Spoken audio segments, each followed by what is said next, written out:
और विलय हो रहा था। कहीं वहाँ की सभ्यताएं विकसित हो रही थी तो कोई नष्ट हो रही थी, और वर्तमान में भी यही क्रम अनंत कालों से चल रहा है और अनंत कल्प कल्पांतरों तक चलता ही रहेगा। यह अंतहीन क्रम है, परंतु यह घटना इस पृथ्वी नामक ग्रह की है कि जब यहाँ सब कुछ निशब्द था, समस्त पृथ्वी जल आप्लावित थी, तभी भगवान विष्णु ने वराह रूप धारण कर पृथ्वी के कुछ भाग को जल से बाहर निकाला, जिससे कालांतर में इस पृथ्वी पर जीव पनपने लगा और एक बड़ी काल गणना के बाद यहाँ मानव पैदा हुआ। किंतु उसे किसी प्रकार का बोध नहीं था, किसी भी प्रकार की अभिव्यक्ति की समझ नहीं थी। ना तो उस समय शब्द था, ना कोई वर्णाक्षर। चराचर जीव जगत अपने अपने समूह में एक मूक दृष्टि से एक दूसरे को निहारते थे, लेकिन कुछ भी अभिव्यक्ति नहीं कर सकते थे। चारों तरफ इस पृथ्वी पर सन्नाटा ही सन्नाटा था। प्राकृतिक स्वरों ध्वनियों के अतिरिक्त यह पृथ्वी निशब्द थी। ऐसे कई युग बीत गए कि अचानक ब्रह्मा को विचार आया कि पृथ्वी का निर्माण हो चुका है।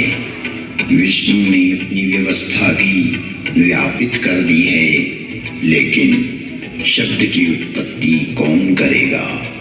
बिना वाणी अभिव्यक्ति कैसे हो पाएगी? जब ब्रह्मा और विष्णु को प्रेरणा हुई कि देवों के देव महादेव ही इस सृष्टि में शब्द की स्थापना कर सकते हैं, शब्द ब्रह्म का दान दे सकते हैं,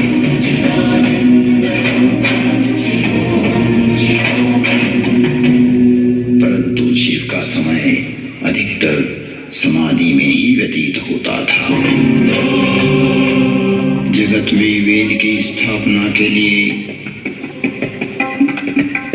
मनुष्यों में प्राणियों में सत्य प्रेम और करुणा की भावना प्रकट करने के लिए, शब्द को देह देने के लिए महादेव को समाधि से जगाना अति आवश्यक है। जब ब्रह्मा विष्णु और सारे देवताओं ने महर्षि पाणिनि को प्रेरणा की कि वो महादेव को प्रसन्न कर जगत में शब्द प्रकट करने की प्रार्थना करें,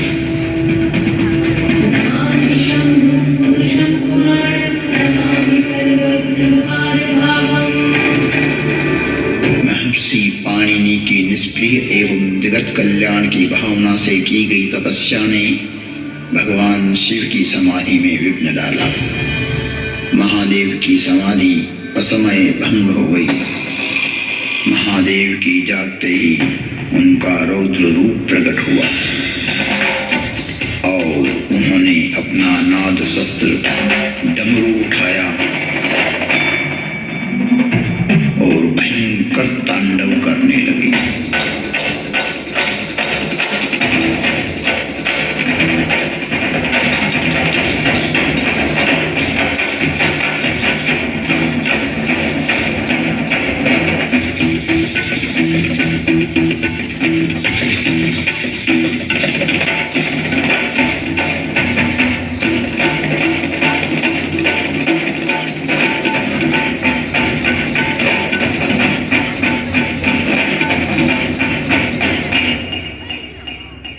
इतना भयंकर तांडव किया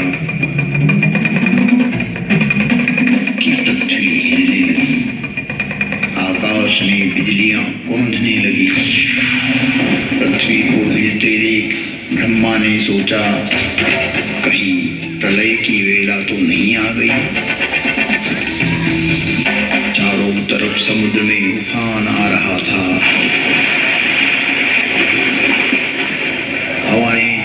चक्रवात का रूप लेकर आकाश की ओर बढ़ रही थी। पूरी पृथ्वी अपनी दूरी पर ऐसे डोलने लगी मानो पृथ्वी समुद्र पर तैर रही हो। तब महादेव ने अपना डमरू बजाया और असमय समाधि में हुए विघ्न के कारण तांडव करते हुए मानो अपने इस नाद से संसार को बधिर कर देंगे, इस सृष्टि को समाप्त कर देंगे और उसकी तीव्रता को प्रकट करते हुए प्रचंड एवं भीषण घनघोर ध्वनियां पैदा करते हुए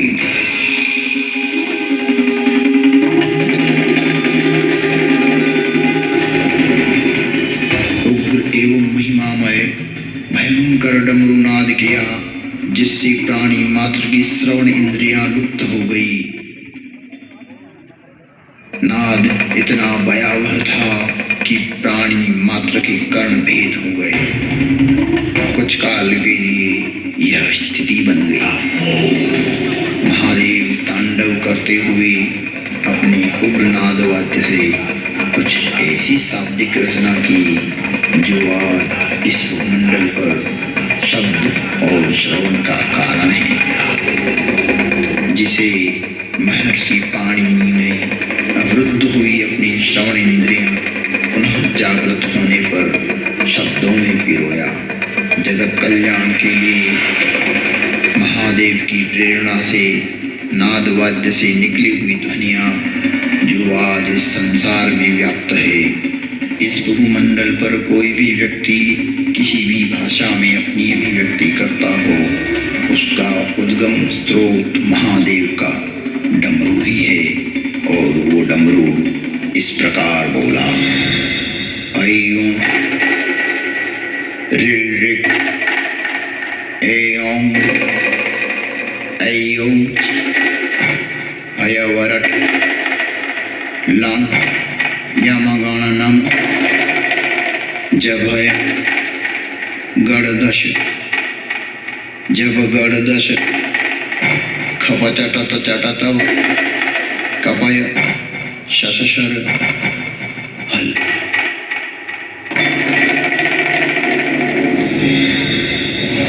ऐं ऋ ऐं ऐं हयवरट लम यमगणनम जभय गणदश जब गणदश खपचटत चटतव कपय शशशर हल।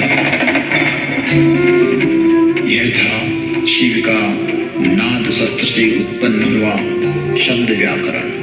इससे शब्द की संरचना हुई और डमरू ने जिस प्रकार ये 14 शिव सूत्र परमात्मा शिव ने जगत को दिए, वो आज सभी की अभिव्यक्ति का कारण है।